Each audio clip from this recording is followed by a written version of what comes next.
Hello everyone, शिक्षा कुल में आपका स्वागत है। तो जो आज हम करंट का टॉपिक पढ़ेंगे वो है आदित्य L1 मिशन, जो पहला मिशन सूर्य के लिए इसरो ने भेजा है 2023 में, जो 2 सितंबर 2023 को लॉन्च हो चुका है। अगर हम इस मिशन के बारे में क्यों पढ़ रहे हैं, सबसे पहली बात तो सबसे ज़्यादा करंट में इसलिए क्योंकि अभी लॉन्च किया ये इसरो ने चंद्रयान के बाद 2 सितंबर 2023 को ये लॉन्च हो गया है। और भारतीय अंतरिक्ष यानी कि ISRO, Indian space research organisation ने हाल ही अपना पहला, ये फर्स्ट सूर्य मिशन रहा है, आदित्य L1 के नाम से रखा गया है। अब इसमें L1 क्या है वो भी हम जानेंगे कि इस L1 का मतलब क्या है। इसके लिए जो सैटेलाइट यूज की गई है वो है PSLV C57 रॉकेट का उपयोग करके इसको भेजा गया है इस मिशन को सक्सेसफुल कराने के लिए, जिसके चौथे चरण को इसरो के इतिहास में पहली बार 2 बार दागा गया था। तो PSLV C57 ऑलरेडी बहुत सक्सेसफुल रॉकेट है, तो इसी का इस्तेमाल करते हुए आदित्य L1 मिशन, जो सूर्य का पहला मिशन है इसरो के द्वारा, भारत के द्वारा, वो लॉन्च किया गया। अभी आदित्य L1 मिशन है क्या? हम बोल रहे हैं सूरज के पास जाएगा, कैसे? L1 पॉइंट क्या है वो सब हम जानेंगे। पहले जान लेते कि आदित्य L1 में पूरा मिशन ही क्या है। यह मिशन बड़ी दूरी से यानी कि 1.5 मिलियन किलोमीटर 1.5 मिलियन किलोमीटर सूर्य का पता लगाने वाला भारत का पहला अंतरिक्ष आधारित वेधशाला श्रेणी का भारतीय सौर मिशन होगा। ये फर्स्ट सन मिशन कह लीजिए, इसरो की तरफ से है, जो 1.5 मिलियन किलोमीटर दूर रह के भी सूर्य की दूरी को, सूर्य के बारे में पढ़ेंगे, उसके फोटोस्फीयर, कीमोस्फीयर और उसकी आउटर मोस्ट लेयर कोरोना के बारे में जानेंगे। मिशन की यात्रा में लगभग 125 दिन लगेंगे। तो अभी 125 दिन लगेंगे ये वहां पे, जिससे सॉफ्ट लैंडिंग या फिर L1 पॉइंट तक इसको पहुंचने में 125 दिन अभी लगेंगे। ठीक है। अंतरिक्ष यान को सूर्य पृथ्वी प्रणाली के लैग्रेंजियन बिंदु यानी कि L1 जिसे हम कह रहे हैं, ये कहाँ जाएगा? L1 पॉइंट पे जाएगा कि चारों ओर एक प्रभामंडल कक्षा में रखा जाएगा। तो ये L1 पॉइंट इसका एम है पहुंचने का। और L1 पॉइंट क्या है? ये एक लैग्रेंजियन बिंदु है।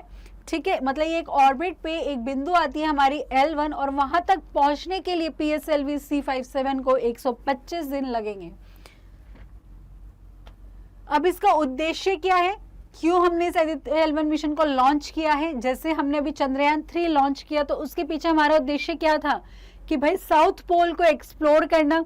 ऐसे ही आदित्य L1 मिशन के पीछे रखा गया उद्देश्य यह है कि सौर मंडल के कोरोना, प्रकाश मंडल, क्रोमोस्फीयर और सौर पवन की बेहतर समझ हासिल करना है।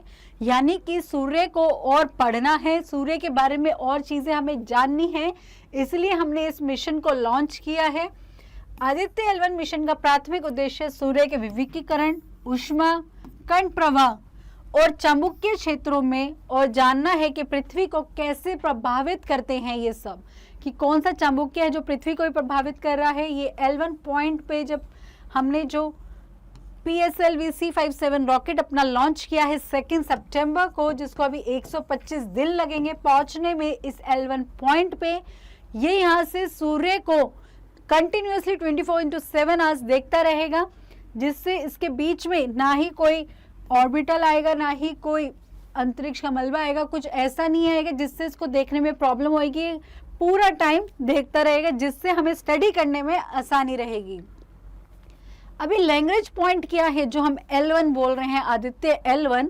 इस L1 का मतलब क्या है? सबसे पहले हम L का मतलब जान लेते हैं। L यानी कि लैग्रेंज पॉइंट, ये एक पॉइंट है, बिंदु है अंतरिक्ष में आदित्य स्थिति का प्रतिनिधित्व करते हैं, जहां सूर्य और पृथ्वी जैसे 2 महत्वपूर्ण खगोलीय पिंडों के गुरुत्वाकर्षण प्रभाव एक दूसरे को संतुलित करते हैं। तो ये जो L पॉइंट्स होते हैं या फिर लैग्रेंज पॉइंट्स होते हैं, ये पॉइंट्स क्या करते हैं? पृथ्वी और सूर्य इन जैसे 2 महत्वपूर्ण खगोलीय पिंडों को बैलेंस करके रखते हैं। ठीक है, तो ये टोटल जो एल पॉइंट होते हैं या लैग्रेंज बिंदु होते हैं, ये टोटल 5 प्रकार के होते हैं। L1, L2, L3, L4 और L5। और इन हर एक महत्वपूर्ण L5 to L4, 3, 2, 1, इन हर एक का अपना महत्वपूर्ण रोल है। ठीक है, हर एक बिंदु का अपना अपना महत्वपूर्ण रोल है। कुल 5 लैग्रेंज पॉइंट हैं, जैसे मैंने आपको बताया, जिनमें से प्रत्येक अपने विशिष्ट विशेषताओं से अलग है। सबके पास अपनी अपनी स्पेशल विशेषताएं हैं जो हर एक दूसरे से अलग हैं। अब बात करें L1 की, तो ये बिंदु 2 अधिक महत्वपूर्ण खगोलीय पिंडों के बीच है। जो हमारा L1 हमने क्यों सिर्फ 2, 3, 4, 5 पांचों बिंदुओं में से सिर्फ हमने L1 ही क्यों चूज किया, क्योंकि ये बिंदु हमारी अर्थ यानी कि पृथ्वी और सन के बीच में पड़ता है, सूर्य के बीच में पड़ता है ये बिंदु हमारा, जैसे कि आप देख पा रहे हैं L1। वहीं हमारा L2 पृथ्वी के बाद है, और L4 पृथ्वी और सूर्य के बीच में नहीं पड़ता, साइड में आता है। सेम L5 भी, और जो हमारा L3 है वो सूर्य के पीछे पड़ता है। एक L1 पॉइंट ही ऐसा था जो पृथ्वी और सूर्य के बीच में आता है, इसलिए इस बिंदु को चूज किया गया इसकी विशेषताओं की वजह से, जिससे हम अगर पृथ्वी से अपना भेजें तो वह L पॉइंट पे लॉन्च हो, लैंड करें और वहां से सूर्य को पढ़ सके, क्योंकि वो सबसे नजदीकी लैग्रेंज पॉइंट था, बिंदु था। क्रम द्रव्यमान की स्थिर कक्षीय गति को संविधानिक जनक बनाते हैं, जिससे सबसे शॉर्टेस्ट डिस्टेंस पे भी बोले तो हमारा कौन सा था, L1 पॉइंट है शॉर्टेस्ट डिस्टेंस पे भी। ठीक है, अगर हम कंपेयर करें L5, L3, L4 और L2 से, तो पृथ्वी और सूर्य के बीच में आने वाला पहला बिंदु कौन है, L1 है, और सूर्य के सबसे पास वाला बिंदु भी कौन सा है, L1 है, और पृथ्वी से भी पास पड़ता है। इसीलिए इस L1 को चूज किया गया, इस पॉइंट को, लैग्रेंज पॉइंट को। वही बात करें सूर्य प्रणाली में लैग्रेंज बिंदु के बारे में, जैसे मैंने आपको बताया कि L1 की विशेषता क्या है, कैसे वो अलग है L2, L3, L4 और L5 से। तो L1 जब सौर अवलोकन की बात आती है तो L1 का व्यापक रूप से लैग्रेंज बिंदुओं में सबसे महत्वपूर्ण माना जाता है। और सबसे महत्वपूर्ण क्यों माना जाता है L1 को, क्योंकि ये पृथ्वी और सूर्य के बीच में आता है। दूसरा, ये सूर्य से सबसे शॉर्टेस्ट डिस्टेंस पे ये वाला बिंदु प्रेजेंट है। जब किसी उपग्रह को L1 के चारों ओर और एक प्रथम प्रभा मंडल कक्षा में रखा जाता है तो उसे एक महत्वपूर्ण लाभ मिलता है, और उसे वो महत्वपूर्ण लाभ क्या है कि बिना किसी ग्रहण या ग्रहण का अनुभव किए सूर्य का निरंतर दृश्य, जैसे मैंने बताया, अगर हम L1 पॉइंट को चूज कर रहे हैं तो हम वहां से सूर्य को 24/7 देख सकते हैं। ठीक है, बिना किसी के डिस्टरबेंस के डायरेक्ट ऑब्जर्वेशन में हम रख सकते हैं सूर्य को। सूर्य की जांच का महत्व क्या है, हमने ये जान लिया कि सूर्य मिशन क्या है, हमने ये जान लिया कि आदित्य L1 क्या है और L1 को ही क्यों चूज किया गया इस बिंदु को। अब हम ये देख लेते हैं कि सूर्य की जांच का महत्व क्या है, क्या इंपॉर्टेंस है। सबसे पहला इंपॉर्टेंस क्या है, सौर मंडल के बारे में हमारे समझ को बढ़ाना। जैसे हमने बताया कि हमें फोटोस्फीयर, कीमोस्फीयर और जो उसकी आउटरमोस्ट लेयर है सन की कोरोना, उसको जानने के लिए हमने ये रखा, जिससे हमारी नॉलेज बढ़ सके। सूर्य हमारे सौर मंडल में एक केंद्रीय भूमिका निभाता है। सूर्य बहुत इंपॉर्टेंट रोल निभाता है हमारे जीवन में, और इसकी अनूठी विशेषताएं अन्य सभी खगोलीय पिंडों के व्यवहार को महत्वपूर्ण रूप से आकार देती हैं। वहीं सूर्य के अध्ययन से गहराई से उतरना हमारा सौर क्षेत्र के भीतर चल रही गतिशीलता के बारे में हमारी समझ गहरी करने के लिए हमने आदित्य L1 मिशन को लॉन्च किया है। तो सबसे पहले हमारी अपनी नॉलेज को बढ़ाना, हमें पास जो जानकारी नहीं है वो जानकारी प्राप्त करने के लिए सौर मंडल के बारे में। दूसरा क्या है कि सौर भौतिकी को आगे बढ़ाना, यानी कि सूर्य के जटिल व्यवहारों को की खोज करें, या इसके चुंबकीय क्षेत्र जिसके बारे में हमारे पास नॉलेज नहीं है वो पता लगाने के लिए ताप तंत्र और प्लाज्मा गतिशीलता को शामिल करते हुए मौलिक भौतिकी और खगोल भौतिकी की प्रगति में योगदान देती हैं। तो भौगोलिक हमारी भौतिकी बढ़ाने के लिए, इसको बढ़ावा देने के लिए भी हमने सौर मंडल वाला मिशन लॉन्च किया। तीसरा क्या है, सतत ऊर्जा में अनुसंधान को बढ़ाना, वो क्या है कि सूर्य एक प्राकृतिक संयलन रिएक्टर के रूप में कार्य करता है। इसके मूल और परमाणु प्रतिक्रियाओं की जांच से प्राप्त अंतरिक्ष पृथ्वी पर स्वच्छ और टिकाऊ संलयन ऊर्जा स्रोतों को विकसित करते को सूचित कर सकती है, हमारे प्रयासों को सूचित कर सकती है।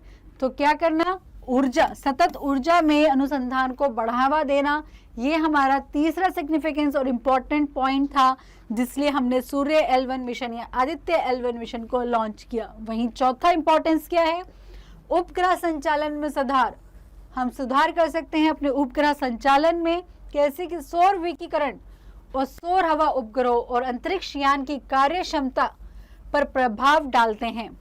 जो सौर विकिरण है और जो हवा है, उपग्रहों और अंतरिक्ष यान की कार्य क्षमता पे भी प्रभाव डालते हैं, क्योंकि ये सब डिपेंड रहते हैं स्पेस में। जितने भी फैक्टर्स हैं, जितने भी हमारे ग्रह हैं, सारे हमारे स्पेस, जब हम रॉकेट को लॉन्च करते हैं, सैटेलाइट लॉन्च करते हैं, तो उस सब पे वो डिपेंड रहती है। इन और अथक क्रियाओं की व्यापक समझ हमें अंतरिक्ष यान के डिजाइन और संचालन को बढ़ाने में सक्षम बनाती है। अगर हमारे पास अंतरिक्ष की ज्यादा नॉलेज रहेगी, वहाँ के इन्वायरमेंट की, वहाँ के उपग्रहों के बारे में, तो उसी बेसिस पे हम अपना डिजाइन कर सकते हैं मॉडल, ठीक है, और उसे हम उसी अकॉर्डिंग संचालन कर सकते हैं, जिससे हमें और सक्सेस मिल सके और हमारे मिशन कम फेल हो सके। तो सबसे बड़ा कारण एक ये भी रहा। तो आज हमने पढ़ा आदित्य L1 मिशन के बारे में, उसके बारे में जाना कि सबसे पहले हमने क्यों पढ़ रहे हैं इसके बारे में, क्योंकि भाई ये अभी हाल ही में ही लॉन्च हुआ है 2 सितंबर को। वहीं हमने जाना कि इसके पीछे क्या उद्देश्य रहे। फिर हमने जाना कि आदित्य L1 में L1 क्या है और क्यों L1 को ही चूज किया गया 5 बिंदुओं में से, और इसके पीछे इनके महत्वपूर्ण कारण कि अगर हमने आदित्य L1 मिशन को लॉन्च किया है तो हमें उससे क्या क्या फायदे होंगे आगे जाके फ्यूचर में। तो आज सब हमने इन सब के बारे में पढ़ा करंट टॉपिक में। आई होप आपको ये टॉपिक क्लियर हुआ हो। नेक्स्ट टाइम मिलेंगे हम एक न्यू करंट टॉपिक के साथ, तब तक के लिए good bye and take care.